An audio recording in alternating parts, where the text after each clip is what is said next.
Hi guys! Good morning!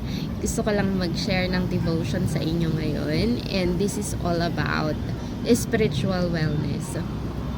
Alam nyo, dito sa mundo, maraming klase ng wellness na in-introduce sa atin. Physical wellness, financial wellness, mental wellness, emotional wellness, spiritual wellness. You know, the foundation of all wellness is spiritual wellness. Let me read to you 1 Timothy chapter 4 verse 8. For bodily exercise profiteth little, but godliness is profitable unto all things, having promise of the life that now is and that which is to come. Alam mo, medyo malalim to kasi this is the KJV version of the Bible.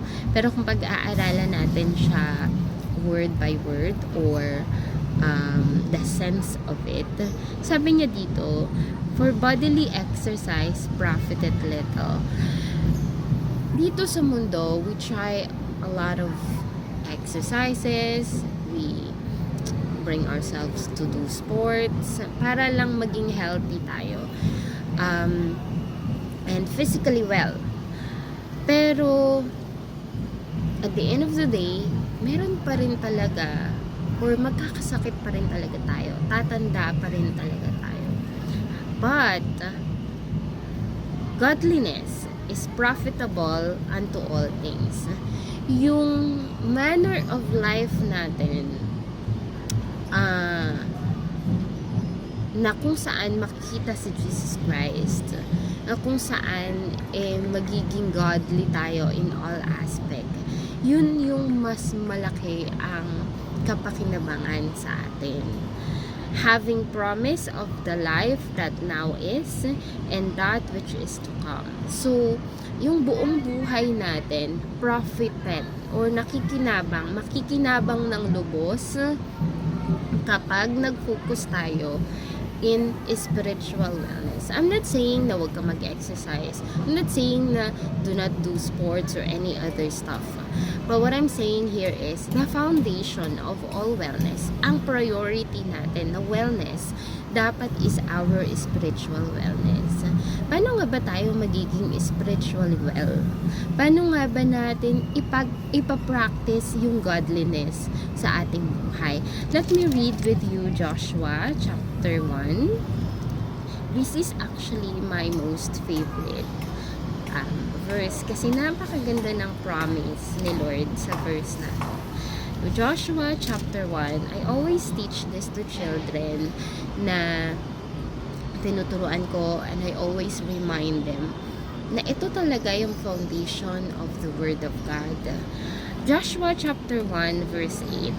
This book of the law shall not depart out of thy mouth, but thou shalt meditate therein day and night, that thou mayest observe to do according to all that is written therein. For then thou shalt make thy way prosperous, and then thou shalt have good success. Like what I've said kanina, maraming klase ng wellness na na-introduce sa atin. Financial wellness, which is nowadays, yun ang pinaka-top priority ng maraming tao. Financial wellness, because we think that if we have money, we have control of everything, or if we have money, wala na tayong problem. But you know, I realized, and I've seen it with many rich men out there, na hindi kanyapat mayaman na ang isang tao, sobrang ganda or perfect na yung buhay niya. No. Financial wellness is just one kind of wellness. I'm not saying na wag mo yan tutukan, but if you are spiritually well, so what I'm saying here is i-priority natin muna yung spiritual wellness natin, and everything else will follow.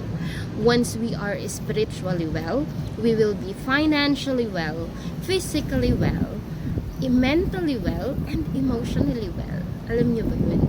Once we have embraced the goodness of God, yung ginagawa niya sa buhay natin sa araw-araw, bawat minuto, bawat segundo, yung journey natin dito sa mundo, everything is vain. Lahat ng ginagawa natin.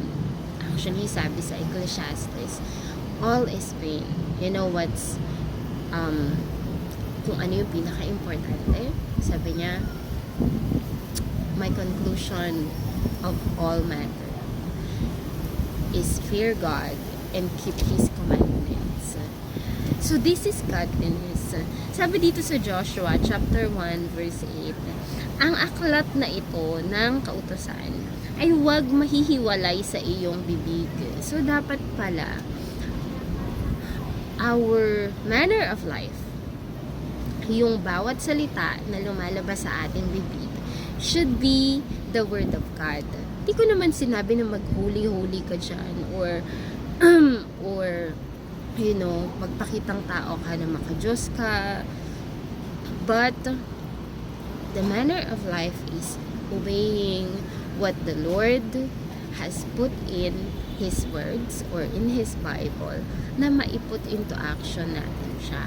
Sabi niya dito, paano natin siya ngayon maipuput into action? Kasi sa totoo lang, madaling sabihin, madaling magturo na o gawin mo to dahil ayon sa Bible, we have to do this and that. Pero ang pinakamahirap sa lahat is put them into action. And while I am, you know, studying the Bible, teaching kids and adults, then nag-house to house kami, sharing the word of God to people, I've realized mas influential yung action compared to words. You can share it and teach it to people, but if you are not doing it, and if it is not seen in you, nothing. People will not be you will not be able to influence people, and you will not be able to motivate people. You will not be able to change people's lives, because the word of God is meant to change us first. Ako, kailangan ko munang magbago before I can share it with people, and so it may change them. Kasi nga, people is always seeing it. No, for people to believe, they have to see it first. Ayan. So for people to believe, they have to see it first. And in order for people to believe what we're saying, we have to put it into action first. Once people see it in us, kapag nagliliwanag na tayo, because our manner of life is aligned to the righteousness of God according to the Bible, that's only when we will be able to influence people. Ganda, no? Sabi nga dito, thou shall meditate therein day and night. Ito yung secret. We have to meditate the word of God day and night, that thou mayest observe to do, para maisagawa natin siya according sa nakasulat dito. So the secret here is we have to read, meditate the word of God para maisagawa natin siya. Kasi of course, it is hard to perform something that we are not aware of or that we don't know about.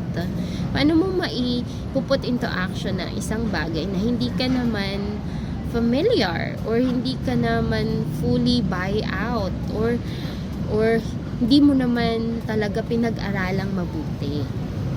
So we have to study it, we have to meditate it, and so we can put it into action. And once we put it into action, the promise here is, for then thou shall make thy way prosperous. Ito na yung magiging or magpapasagana ng iyong buhay. And then thou shall have good success. I know a lot of people out there wants good success. We always work for success. And if you want success, build your spiritual wellness. That is the foundation of all wellness, my friends. I hope you learned something.